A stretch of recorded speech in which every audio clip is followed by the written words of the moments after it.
The gravy was still steaming when my mother smiled at me across the Christmas table and said the house was finally gone. "We closed on your grandma's place last month," she said, swirling her wine. "You were never in the will anyway." My sister laughed into her napkin. Good. She'd just wasted on that little office of hers. 11 faces turned to watch me crumble. I didn't. None of them knew the deed to that farmhouse already had a name on it, sitting in my purse beside my chair. And in about 90 seconds, that name was going to turn Christmas dinner into the quietest room in the county. Welcome back to Calm Drama Stories, where ordinary people meet impossible families and answer with quiet steel instead of screaming. If a story has ever made you set down your coffee and whisper, "Good for her," you're in the right place. My name is Simone Finch. I'm 34, and I keep books for the farms around Cedar Hollow. Drop a comment telling me where you're watching from, and be sure to subscribe. To explain how I ended up at that table holding a deed, I have to go back almost a year. It was a Tuesday in February, and I was reconciling the Hartley dairy ledgers when the call came. My grandmother, Opal, had taken a bad turn in the night. I was the one they called. I was always the one they called. Not my mother, who lived 20 minutes across town. Not my sister Brooke, who lived even closer. Me, because for 8 years I had been the one driving out to the farmhouse on Cedar Hollow Road with her pills, her tax forms, her groceries, and a thermos of coffee for the long mornings. I closed the laptop, left a note on the office door, and drove out past the frozen fields. Opal was propped up in her bed when I got there, smaller than I remembered, but her eyes were sharp as ever. She held my hand for a while. "When the time comes," she said, "you'll know where to look." I asked her what she meant. She just patted my hand and told me to drink my coffee before it went cold. I tucked the key into my coat pocket and didn't think much of it. I figured she was tired, talking the way old people talk when the medicine makes the edges soft. I was wrong about that, the way I was wrong about a lot of things that year. But I wouldn't understand any of it until the house was already sold. That farmhouse was the only place I ever felt like I belonged. I grew up in town, in my parents' tidy ranch house where every conversation felt like a performance review. But summers, I belonged to Opal. She taught me to snap beans on the porch and to read a feed bill so the co-op couldn't pad it. She'd spread the farm's receipts across the kitchen table and let me add the columns out loud. "Numbers don't lie, Simone," she'd say. "People do. So you learn the numbers." That kitchen was where I decided what I'd be. I opened Finch & Co. bookkeeping at 22, in a rented room above the hardware store, because my parents wouldn't help with college, and Opal slipped me her egg money to make rent. My mother thought it was beneath us. My sister thought it was boring. Opal thought it was the finest thing anyone in the family had ever done. While I was driving out there every week, my mother came twice a year, mostly to ask about the value of the land. Brooke came for holidays and left early. I'm not telling you this to sound like a martyr. I'm telling you because of something Opal said the last good autumn we had together, sitting in her garden with dirt under both our fingernails. She looked at the house, then at me, and said it plain. "This place goes to the one who stayed." I laughed it off. I told her not to talk like that. She had years left. She didn't argue. She just smiled the way she did when she knew something I didn't, after she gave me that key. The funeral was on a gray Saturday, and I planned all of it. I picked the hymns she liked, ordered the flowers, wrote the obituary, and stood at the door thanking neighbors who'd known her 60 years. My mother, Sharon, wore black and accepted condolences like a queen receiving subjects. My father, Raymond, stood beside her and said almost nothing, which was his whole personality. Brooke spent the reception on her phone. I noticed, because you notice things when grief makes everything too loud and too quiet at the same time. What I remember most is the math. Not the grief, the math. At the reception, before the casseroles were even cold, my mother leaned over and asked me what I thought the farmhouse would fetch. I thought I'd misheard her. Then Brooke drifted through the house with her camera up, photographing the hutch, the quilts, the old grandfather clock. narrating prices under her breath like she was at an estate sale already. "That clock's worth something," she said. "And the land, Mom. The land is the real money." My father examined his shoes. Nobody asked who would feed Opal's old barn cat. Nobody asked where her garden tools should go. They asked what it was worth. I stood in my grandmother's kitchen, by the tin box she'd told me about, and felt something cold settle in my chest. I told myself it was grief. I told myself families get strange around death, that they didn't mean it the way it sounded. I thought the hardest part was already behind me, that nothing could hurt worse than losing her. I was wrong. The hardest part hadn't started yet. It started with a phone call about a will. In April, my cousin Wade called a family meeting to read the will. Wade Cobb is my mother's side, a part-time notary who runs a tax and title shop 2 towns over, and always smells faintly of cigarettes. Wade put on his reading glasses and announced that Opal had left everything: the house, the land, the accounts, to my mother. "The dutiful daughter-in-law," he read, "who cared for me in my final years." My mother dabbed her eyes. Brooke squeezed her hand. My name was not in the document at all. Not as a beneficiary, not as a witness, not even as a footnote. "You were never in the will anyway, honey," my mother said, and there was the faintest curl at the corner of her mouth. I sat very still. I am good at sitting very still. But inside, 2 things were screaming at me. The first was that "dutiful daughter-in-law" was a phrase Opal would have rather choked on than written. She and my mother had circled each other like cats for 30 years. The second was the signature. I'd seen my grandmother sign 100 documents. This signature was careful, even, steady. The Opal I'd buried couldn't hold a spoon those last weeks, let alone sign her name clean. And the date typed at the bottom said, "This will was made just 3 weeks before she died." 3 weeks. I didn't say any of that out loud. I thanked Wade for his time, took a slice of coffee cake I didn't eat, and drove back to my office with my hands steady on the wheel and my mind doing arithmetic. Here is the thing about being the family bookkeeper. People assume you only count what they hand you. They forget you also notice what's missing.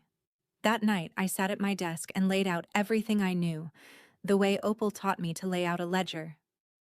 2 years earlier, I'd driven her to an attorney's office in the county seat. She'd told me she was getting her affairs in order and made me wait in the lobby, which was very like her. She came out an hour later with a sealed envelope and a business card she tucked into her purse. I never saw the documents, but I knew they were. But Opal hadn't left that house in 6 months. She couldn't have driven to Wade's office, and Wade hadn't set foot at the farmhouse. I'd have known. I called him the next morning and asked, plainly, when exactly Grandma had signed the new will. He got vague fast. "She had me come by," he said. "Last-minute change of heart. Happens all the time, Simone." I asked who witnessed it. He said he'd have to check his file. A notary who has to check whether anyone witnessed a will is a notary telling you something. I thanked him and hung up. Then I sat there a long time, looking at the corner of my desk where I keep the things I can't throw away. And I remembered the business card. 2 years ago, in the lobby, Opal had pressed a card into my hand, just in case, and I'd filed it without a second thought. Margaret Halloran, Estate Law. Before I called the lawyer, I did the reasonable thing. I asked my own family for the truth. I drove to my parents' house and asked to see the actual probate filing, the official one, not Wade's coffee cake folder. My mother's whole face changed. "Why would you need that?" she said. I told her I just wanted to read it. I keep books. Reading documents is what I do. That's when she reached for the weapon she'd used my whole life. She made herself the victim. "I cannot believe you," she said, her voice wobbling. "Your grandmother is barely in the ground and you're already fighting about money."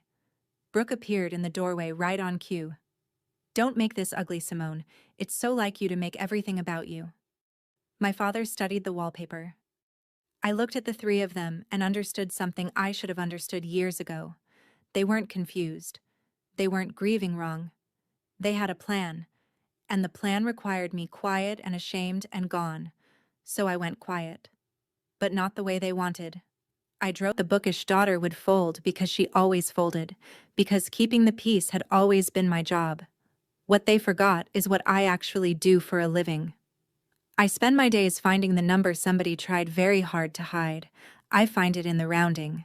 I find it in the dates that don't line up. And there was a date that didn't line up, sitting in a will my cousin couldn't explain. So the next morning, I picked up the phone and called Margaret Halloran. Margaret Halloran's assistant put me through the moment I said my grandmother's name. That told me something before the lawyer even spoke. But Margaret was careful on the phone, the way good lawyers are, and asked me to come in person and bring identification. We set it for the following week. In the meantime, I did what I always do when I'm scared. I gathered facts. I learned that the estate was already moving fast. Too fast. My mother had petitioned the court as executor under an informal, uncontested probate, the kind that moves quick when nobody stands up to object. A court reviews a will on its face. It doesn't test a signature unless an heir contests it, and no heir had. The required notice to family had gone to an old mailing address I'd left years back, so it reached me late, after the easy window to object had nearly closed. Margaret never heard a word, because nobody is obligated to notify the attorney who drafted an earlier will. On paper, Wade's document looked clean. The probate had sailed through on the strength of it, and now there was a notice that the farmhouse and land would be sold to settle the estate. Sold. To whoever showed up with money. I drove out to Cedar Hollow Road that evening and parked at the end of the long gravel drive. The house sat there in the blue dusk, Opal's porch swing still hanging crooked the way it always had. I thought about strangers walking those rooms. I thought about someone tearing out her garden to put in a pool, and I made myself a promise. I couldn't stop the sale in time, but there was nothing stopping me from being the one who bought it. If you've ever watched something precious slip toward people who never deserved it, you know exactly the kind of quiet that fell over me. It wasn't defeat. It was a decision. I need to stop here for just a second. If you've ever been the one who showed up, every appointment, every form, every hard night, and then watched the people who vanished decide they'd earned the reward, you already know this feeling in your chest. Stay with me, because what I did next surprised even me. Hit that subscribe button so the rest of this story finds you. People expect rage to look loud. Mine looked like a legal pad. The night I decided to buy the house, I sat at my kitchen table above the office and made a list, because lists are how I think. Down one side I wrote what I knew. The will was almost certainly fake. The sale was almost certainly going through anyway. My family was almost certainly spending money they hadn't received yet. Down the other side I wrote what I could control. Not their behavior. Not the speed of the court. Just my own moves. Made cleanly, made legally, made in the right order. My mother's voice kept circling in my head. You were never in the will anyway. I let it. I didn't push it away. I let it sit there and turn into fuel, because anger you understand is anger you can aim. Then I started reading. I read everything I could find about how estate properties get sold when an executor needs cash, and I found the word that changed everything: auction. The estate wasn't doing a quiet private sale to a pre-picked buyer. To move it fast and prove fairness to the court, the land was headed to a public estate auction. Public. Open to anyone with the funds and the nerve to raise a paddle. My mother thought she was selling her mother-in-law's house to some faceless investor. Purpose. I had a number to find, a plan to build, and for the first time in months, I wasn't the one being handled. I was the one doing math nobody else knew was happening. Margaret Halloran's office smelled like old paper and good coffee. She was a trim woman in her late 50s with reading glasses on a chain and a handshake that meant it. I put my license on her desk. She looked at it, then at me, and something in her shoulders eased. You look like her, she said. Then she opened a file 2 inches thick. 2 years ago, she told me, my grandmother had come to her deliberate and clear-headed and drafted a will. It was signed, witnessed by 2 of Margaret's staff, and notarized properly. In it, Opal left the farmhouse and the surrounding 10 acres to me, to Simone. The one who stayed. Margaret read aloud, and I had to look at the window for a moment. The accounts were split among the family, but the house was mine, in black and white, executed the right way. Then I told her about Wade's version, about the steady signature on a dying woman, the 3 weeks before date, the kitchen table reading. Margaret's expression went flat and professional, which is how lawyers look when they're furious. I drafted the operative will, she said. Nobody contacted me about a revocation. A valid later will can supersede an earlier one, but it has to be valid. She tapped the file. If your cousin's document is what you suspect, then the will currently in probate is fraudulent, and everything done under it can be challenged. I asked the obvious question. Where was the original signed copy of her real will? Margaret had a conformed copy in her file, but the executed original, Opal had insisted on keeping herself, in her safe deposit box at the Cedar Hollow Bank. And access to that box, Mary. The next morning, I drove out to the farmhouse one last time before it changed hands. The estate company hadn't locked it yet. I still had the key Opal gave me years ago, the one to the back door that stuck if you didn't lift it. I let myself in, and the smell hit me first, lavender and wood smoke and her. Everything was exactly where she'd left it. I went straight to the kitchen, to the shelf above the stove where the tin recipe box had lived my whole life. I took the little key from my coat pocket, the one she'd pressed into my hand in February, and it fit. Inside, under the index card stained with decades of gravy and pie, I found 2 things. The first was a flat brass key in a small envelope marked, in her handwriting, Cedar Hollow Bank, Box 114. The second was a sealed letter. My name was on the front in her looping cursive. Just Simone. I stood in that kitchen holding both, and my hands, which never shake, shook. I knew what the brass key was for. The bank box. The original will. The thing that could blow my family's whole story apart. But the letter was different. The letter was her voice, and I wasn't ready to hear it yet. So I did something that wasn't entirely rational. I took the bank key and slipped the letter, still sealed, into my bag, and I carried it around for 3 days without opening it. Some truths, once you let them out, you can't fold back up. I think part of me knew that whatever she'd written would ask something of me, and I wanted to be strong enough to do it before I read what it was. While I worked up the nerve to open that letter, I built the thing that would let me fight. I formed a company. Not because I'm cloak and dagger, but because I needed to bid on that house without my mother seeing my name and jacking the price out of spite. So I did what plenty of buyers show. The law still required me to report myself as the true owner to the Federal Registry, privately, which I did, because I do everything by the book. But my family, scanning the auction paperwork, would just see a company they'd never heard of. They'd never connect it to the daughter they'd written off. Then came the harder part. Money. The farmhouse and 10 acres had been appraised around $215,000.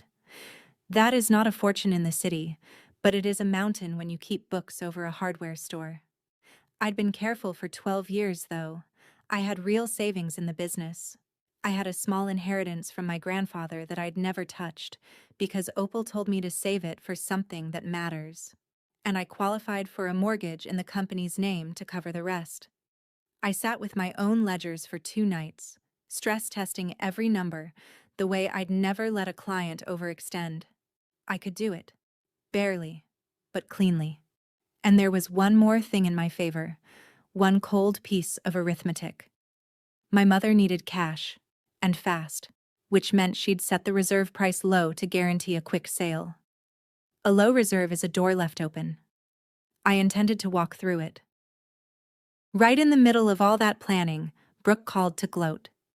She didn't know she was gloating. She thought she was sharing good news. She'd put a deposit down on a new SUV. Loaded, she said. 3rd row, the works. She was paying for it, she explained, out of her share of Grandma's estate, money that hadn't even cleared yet. I asked, mildly, whether that was wise before the sale closed. And that's when she said it, breezy as anything, like it cost her nothing. Oh, come on.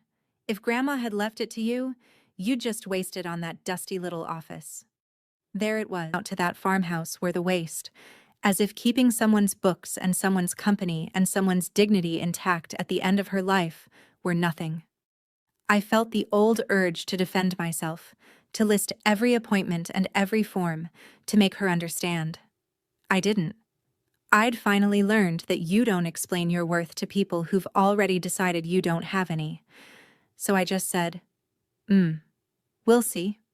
There was a little pause on the line, like she expected more of a fight and didn't know what to do without one. Anyway, she said, and changed the subject to upholstery. After we hung up, I sat with my tea going cold and I thought about the auction, now 11 days away. I thought about Brooke signing for a car with money that was about to become the most expensive mistake of her life. And for the first time, I let myself smile about it. Just a little. Just in the privacy of my own kitchen. The night before I met Margaret to plan the bank box, I finally opened my grandmother's letter. I made tea I didn't drink and sat in the chair by the window and slid my thumb under the seal. Her handwriting filled 2 pages, steady where her last forged signature had been suspiciously steadier. She wrote like she talked. No wasted words. She told me she knew. She knew Sharon was underwater. Knew about the second mortgage and the failed ventures. Knew that when she was gone there would be hands reaching for the house before the flowers wilted. I've watched it coming for years, she wrote. Your mother loves money the way some people love whiskey, and she will tell herself any story to get it. Then she told me what she'd done. The real will. In the bank box. With Margaret's name on it. The house. Left to me. On purpose. In writing. And then the line that I have read so many times I could recite it in my sleep. And it isn't your strength. Numbers are your strength. Quiet is your strength. The house goes to the one who stayed. That's you. It was always you. I sat there a long time. Then it came. Not the pretty way people cry in movies, but the ugly, hiccuping kind that arrives when someone reaches out from past death and tells you they saw you all along. Then I wiped my face, folded the letter back along its worn creases, and put it somewhere safe. Because now I wasn't just buying back a house. I was carrying out the last clear instruction of the only person who ever believed me. Let the paper speak. 2 days later, Margaret and I opened safe deposit box 114 at the Cedar Hollow Bank. Opal had thought of this part too. Years earlier, she'd quietly added me to the box as a co-lessee, my signature already on file with the bank, so the box never froze when she died, and I could open it without waiting on any court. The brass key was mine to use. Inside was a slim folder, and inside that, the executed original of her real will, signatures and seals intact, witnessed and dated 2 years back. Margaret laid it beside a copy of Wade's version on the bank's little conference table and put her glasses on. She didn't say much for a while. Then she started pointing. The dates. The witness lines, which on Wade's copy named 2 people no one could quite locate. The signature itself, which Margaret called a careful imitation by someone who'd seen the real thing. She'd seen forged documents before, she said, and they almost always made the same mistake. They tried too hard to look perfect. A genuine signature from a sick woman wobbles, she said. This one marches. She explained the path forward in plain terms. We could file to reopen the probate, present the warned. That road was slow. Months, maybe a year, with my family fighting every step. And in the meantime, the auction would happen on schedule. The house would sell. So we fight on 2 fronts, I said. She raised an eyebrow. I told her my plan. Form the company, buy the house clean at auction, then pursue the fraud case to make the rest of the truth land where it belonged. Margaret took off her glasses, looked at me for a long moment, and almost smiled. Your grandmother, she said, would have liked that very much. Then she picked up her pen, and we got to work. The auction was held on a cold October morning in the county building, in a meeting room with folding chairs and burnt coffee. I didn't go in person. That was the whole point. Instead, I sent the one person who could bid without a single eyebrow going up, a calm associate from Margaret's office, there to represent Cedar Hollow Holdings, with my hard limit written on a card in his pocket. I sat in my car in the parking lot with my phone in my hand and my heart in my throat. My mother and Brooke were inside. I'd seen them go in, dressed up, already celebrating. Margaret's associate texted me updates. Bidding opened low, just like I'd predicted. The reserve set cheap for a fast sale. Then it climbed. A local farmer wanting the acreage, an investor from the city, and the quiet man in the good suit who kept nodding, raising the company's number, patient as a Tuesday. The price passed 200,000, past 220. My family, I learned later, was thrilled. Every raise was more cash for them, and they had no idea who was driving it up or why. At 238,000, the room went still, the gavel came down, and the farmhouse on Cedar Hollow Road belonged to Cedar Hollow Holdings, LLC. Laugh, half sob. My mother walked out of that building a few minutes later, beaming, counting money in her head, complaining to Brooke about that pushy company that bid us up. She passed within 30 feet of my car and never looked over. She thought she'd won. She thought she'd sold her mother-in-law's house to a stranger for top dollar. She had no idea she'd just sold it back to the granddaughter she swore was never in the will. The money moved the way money moves when people are desperate to spend it. My mother took the largest share, and I'd find out later most of it went straight to the second mortgage and the debts she'd been hiding from my father for years. Brooke finished paying off her SUV and booked a vacation. My father took whatever was handed to him and said thank you to no one. They divided the proceeds at a celebration dinner I wasn't invited to, which suited me fine, because every dollar they passed across that table was a dollar I had paid. I sat in my office above the hardware store the night the funds cleared, and I laid the new deed on my desk under the lamp. Cedar Hollow Holdings, LLC, owner of record, the farmhouse, and 10 acres on Cedar Hollow Road. My company, my house, my grandmother's house, back where it belonged, and not one of them knew. I want to be honest with you about something, because this is the part people get wrong. I did not feel triumphant that night. I felt tired, and I felt sad. And I felt a strange tenderness for the woman who raised me, who'd seen this whole thing coming and armed me for it from beyond the grave. The triumph would come later. That night was just quiet. I traced the address on the deed with one finger and thought about the porch swing and the garden gone to weeds. They were spending my money to celebrate cutting me out of the family, and I let them. I let every check clear and every bottle get uncorked. Because Christmas was coming, and The invitation came in early December, and it surprised me. My mother called, sweet as pie, to invite me to Christmas dinner. Not because she missed me. I knew her too well for that. She invited me for 2 reasons, and I could hear both of them under her cheerful voice. The first was theater. Nothing said, this family has moved on, no hard feelings, nothing to see here, like the prodigal bookkeeper at the holiday table. The second was nerves. There had been a whisper around town that some company had been asking questions about the estate, requesting records, and my mother wanted to make sure I wasn't stirring a pot that might splash on her. So she wrapped a leash in tinsel and called it an invitation. You'll come, won't you? She said. It's Christmas. Let's put all this behind us. Then, because she couldn't help herself, because cruelty was a reflex she'd never learned to suppress, she added a little reminder. And let's not have any drama about the house, You know you were never in the will. Don't go ruining everyone's Christmas over it.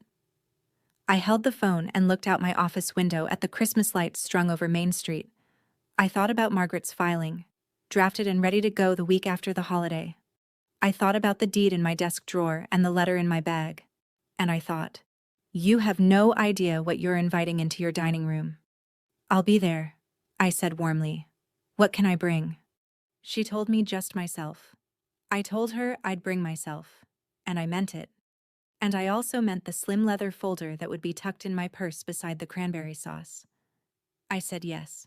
I'd bring something to the table, all right. I'd be lying if I told you I didn't wrestle with it. For a week I went back and forth about how to do this, because how you win matters as much as whether you win. I could have done it cleanly and privately. I could have let Margaret's lot. It felt more dignified. But there was another truth I had to be honest about. They had shamed me in public. At the will reading, at the funeral, at every holiday for years, they'd made me small in front of an audience, and they'd done it on purpose, because an audience made it stick. The smirk only worked because other people were watching. So maybe the truth deserved the same room the lies had used. I pulled out Opal's letter and read it again. Don't fight them with shouting.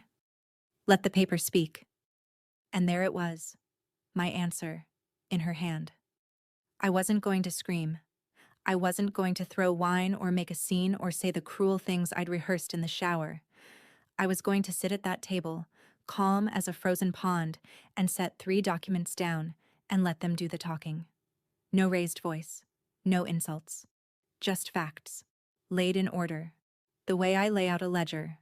That week I signed the authorization for Margaret to file the petition to reopen probate the first business day after Christmas. The legal machinery was set. The dinner would just be the moment the family learned the truth from me instead of from a process server. I picked out what I'd wear. Something plain. Something Opal would have called sensible. The thing about a lie with more than one person in it is that it's only as strong as its most frightened member. And Wade was getting frightened. I heard about it secondhand, then saw it for myself. Word had reached him that a company had requested the full estate file from the county, including the probate documents and the will he'd notarized. To a crooked notary, that is the sound of a floor creaking in a house he thought was empty. Wade called my mother in a panic. I know because I happened to stop by my parents on a pretext 2 days before Christmas, dropping off a poinsettia like a good daughter, and I heard her on the phone in the kitchen, her voice low and sharp. Stop. You fall apart, Wade. You take all of us down, including yourself. So get a hold of yourself. She hung up hard. I stood in the hallway with my poinsettia and my pleasant face and filed the whole thing away. So Wade had been paid. She'd said it herself. You got paid. A notary doesn't get a special fee for honest work. The price list is posted on the wall.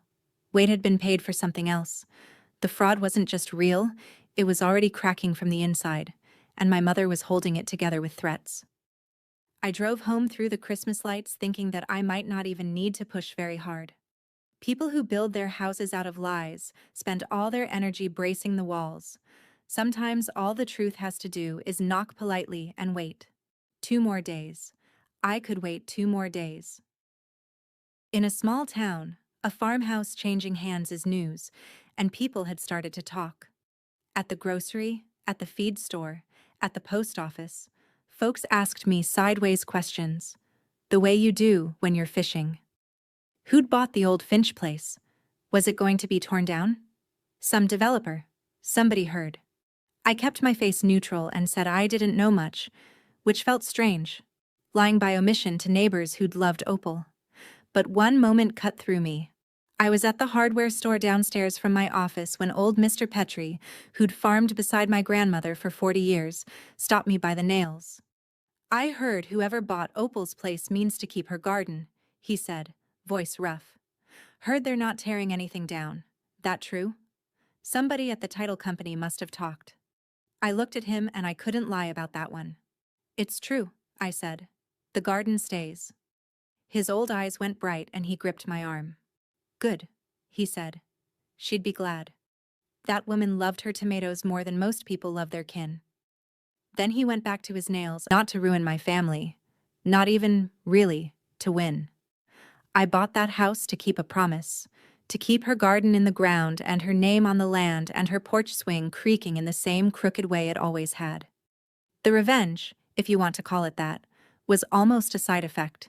The real thing was simpler. Somebody in this family was going to remember the woman, not just the money. And it was going to be me. The night before Christmas Eve, I sat at my kitchen table and got my folder ready. I have done this for clients 100 times, assembled the documents that tell a true story in the right order. I'd never done it for myself before. I laid out 3 pieces of paper.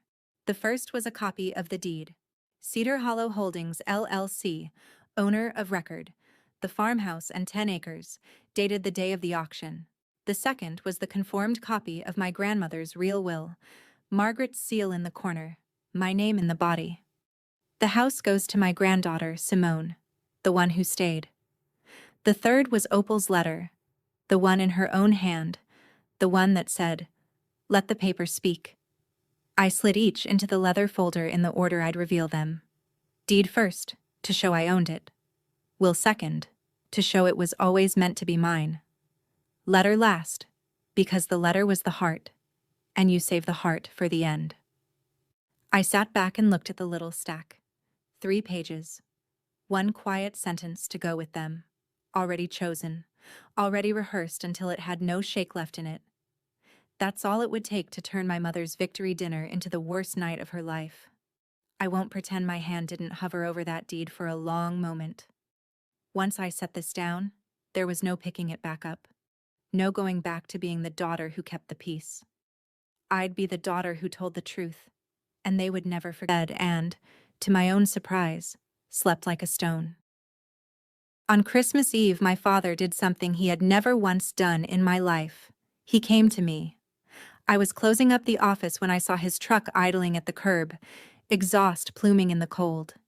He came up the stairs slow, hat in his hands, and stood in my doorway looking older than I'd ever seen him. "Your grandmother," he started, then stopped. He tried again. "There were papers I signed, as part of the probate." He turned the hat in his hands. I didn't read them close. I should have read them close. It was as near to a confession as Raymond Finch had in him. I waited, because I'd learned that men like my father say the real thing only in the silence you leave for it. "Wade put it in front of me," he said finally. "Your mother said it was just formalities.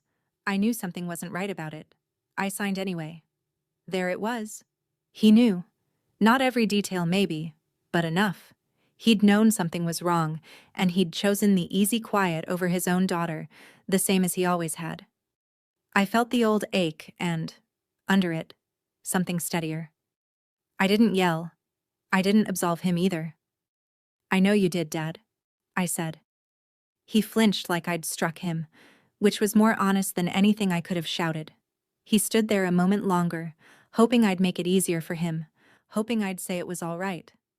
I didn't. Because it wasn't.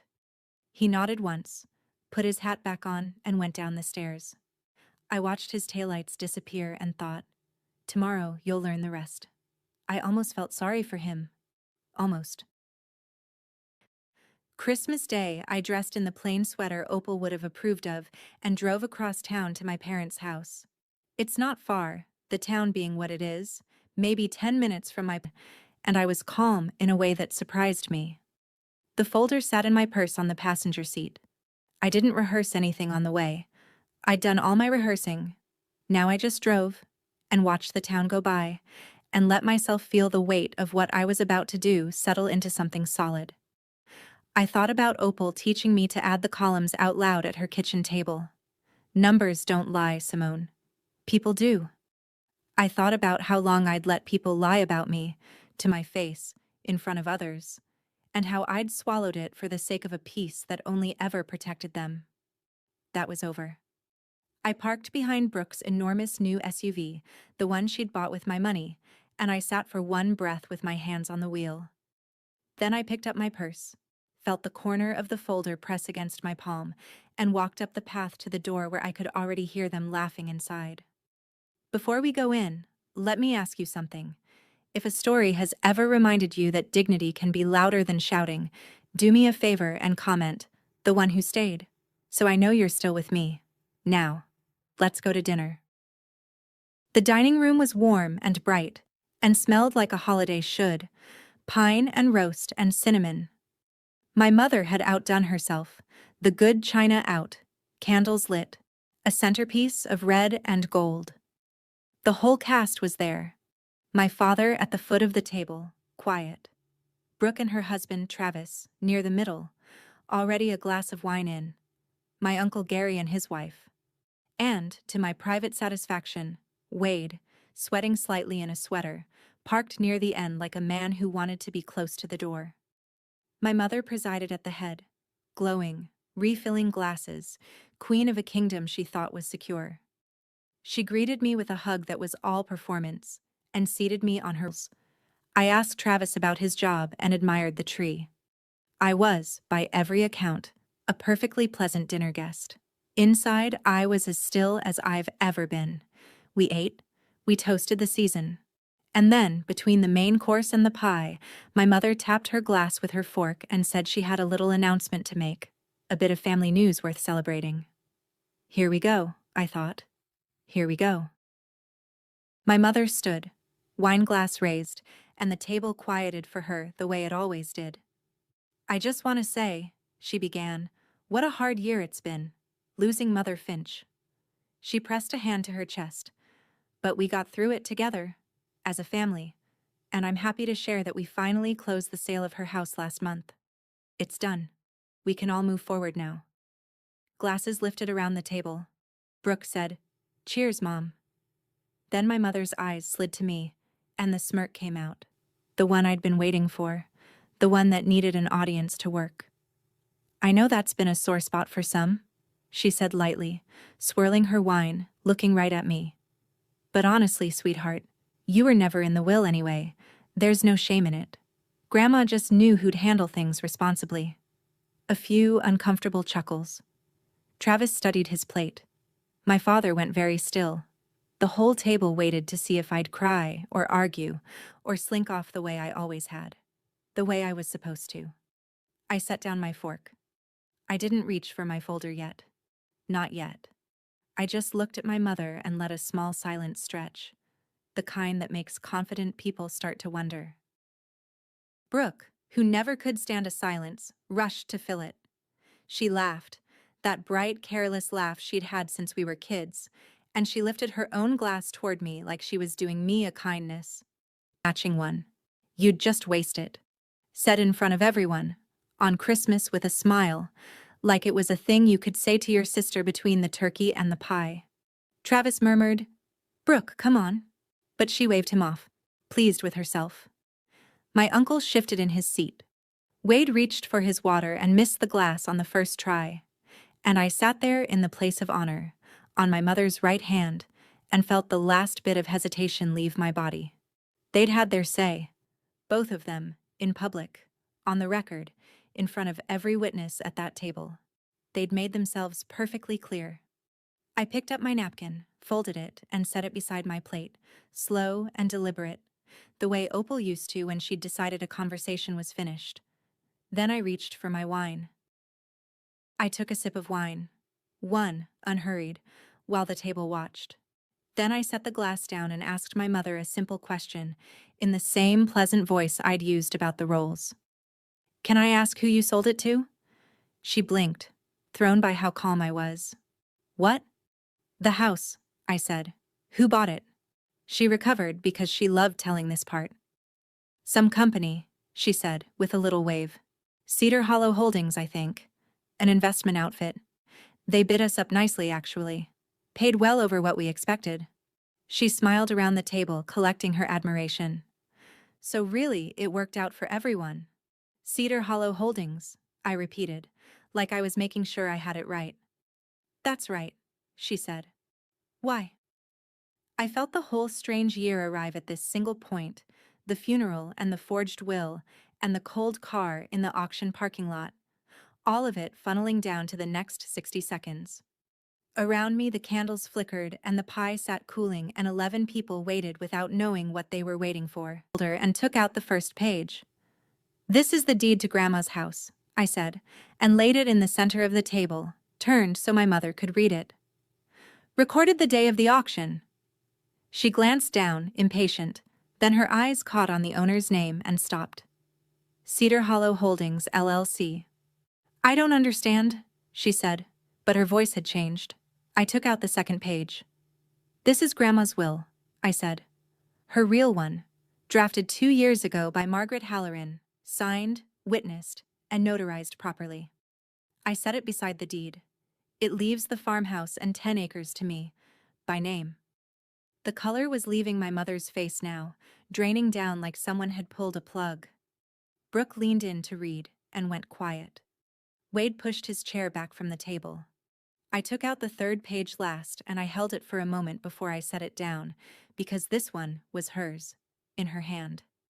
"And this," I said, "is the letter she left me, the one that told me exactly what you'd do." The table had gone so quiet I could hear the candles. Every eye moved from the papers, to my mother, to me. I folded my hands and let them look. My mother looked up from the papers, and for once in her life she had nothing to say, so I said it for her, in a voice as level as a countertop. "Cool," I said. "I hope you enjoy the cash." A beat. "Since I'm the one who bought it." The words landed soft and detonated slow. "Cedar Hollow Holdings is mine," I said. "I formed it. I bid on it. The money you all spent this fall, the mortgage, the SUV, the vacation, that was my money. I bought Grandma's house back from you, and not one of you noticed." My mother's mouth opened and closed.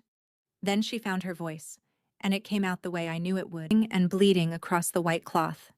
"That's not— Wade, tell her. Tell her that will isn't real." But Wade was already on his feet, gray as ash, backing toward the door, muttering that he had to go, that he wasn't part of this. I didn't raise my voice. I didn't have to. I just put one hand flat on Opal's letter and looked at my mother across the ruined tablecloth. "You said I was never in the will," I said. "You were right. Because the one I was in, you replaced. And I have the original." The candles burned. Nobody moved. The table went silent. Not the polite silence of a lull, but the deep ringing silence of a room where everyone has understood something at the same instant and no one wants to be the first to speak. Brooke had gone the color of the tablecloth. I watched her do the arithmetic, watched it cross her face as she realized the giant SUV in the driveway had been bought with money that was about to be clawed back, money that had never really been hers. Her hand drifted off her wineglass. My father had his eyes shut. My uncle stared at his plate like it might tell him what to do, and I looked at my sister, who had laughed and said I'd waste it, and I gave her the only answer that mattered. "Turns out I didn't waste it," I said quietly. "I bought back the only thing in this family that was ever worth keeping." Somewhere in the kitchen, the oven timer went off for the second pie, cheerful and absurd, and nobody got up to answer it. I didn't stay for pie. I gathered my 3 pages back into their folder, thanked my mother for dinner with a courtesy that landed harder than any insult, and I drove home through the Christmas lights with my hands steady on the wheel. The rest happened the way Margaret said it would, just faster. Because a lie cracks quickest once everyone can see it. She filed the petition to mission came under review within weeks. Faced with losing his license and worse, he stopped pretending he'd done anything proper, and the document he'd notarized fell apart under the first real scrutiny. With the fraudulent will discredited, the court reopened the estate under Opal's real will, the one that left the house to me. My purchase at the public auction stood on its own. I'd bought it at arm's length, at market price, as an honest buyer. And a court won't claw a house back from a clean, good-faith sale. What got unwound was the money. The cash my family had split came out of an estate they'd emptied with a forged document, and the court ordered it returned. My mother, who had already spent her share covering the debts she'd hidden for years, now owed it back with nowhere to get it, and the whole careful image she'd built for the town came down in public, which to her was the worst part of all. Brooke had to sell the new SUV to scrape together her piece of what was owed back. My father moved into the spare room and, last I heard, was sleeping poorly. I took no joy in the hard parts. I want you to believe that. But I took no responsibility for them either, because I didn't forge anything, and I didn't lie, and I didn't reach for $1 that wasn't mine. As for me, I kept the house. Both ways it turned out, the way I'd planned and the way the law decided. The auction had made me the owner. The real will made me the heir. 2 different roads, the same front door. That spring I drove out to Cedar Hollow Road, fixed the crooked porch swing, and turned the soil in Opal's garden with my own hands. Mr. Petrie came by with tomato starts and didn't say much. which was its own kind of blessing. I left the door open for my father once, with a single condition. "It's open," I told him, "when you're ready to be honest." He hasn't come yet. Sitting in that quiet house that used to be hers. Family can vote you out of the story all they want, but the people who actually stay are the ones who get to keep the house, and the name, and the truth. That's where I'll leave it tonight. The smirk, the toast, the 3 pieces of paper on the Christmas tablecloth. If you've ever been the one who stayed while others showed up only to collect, then this story was for you. So do one quiet thing for me this week. Go check the paperwork on the things that matter, the deeds and the wills and the promises, gently and early, long before you ever have to raise your voice. Comment, "The one who stayed," if you made it to the end with me. Share this with someone who needs to hear it. And subscribe to Calm Drama Stories, because there's always another family, and another table, and another truth waiting to be set down.